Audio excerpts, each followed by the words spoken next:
Le JABA est un organisme régional de type GAFI et à ce titre,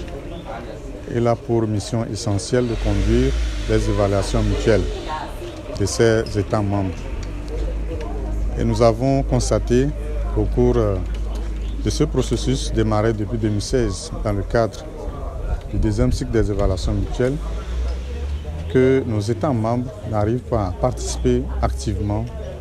à ce processus. Et nous avons cru devoir faire changer la donne en organisant cette session pour les outiller sur leur rôle et responsabilités dans le processus d'évaluation mutuelle, en espérant que lors des prochains processus d'évaluation mutuelle, que nos États membres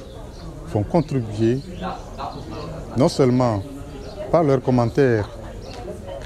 au projet de rapport d'évaluation mutuelle, mais aussi participer activement lors des discussions et prendre les décisions qui s'imposent à l'aune des discussions qui ont été menées lors des réunions. Donc c'est un programme très important pour le JABA qui lui permettra donc de renforcer les capacités des délégations des États membres aux réunions. Étant donné que le JABA a pour mandat d'assurer la mise en œuvre effective des normes du GAFI dans nos États membres, il est important qu'à travers ces exercices d'évaluation mutuelle, que nous assurions que nos États membres ont mis en place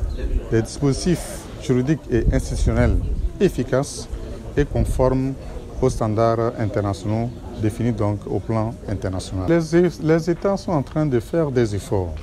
puisque non seulement le JABA, à travers les rapports de suivi,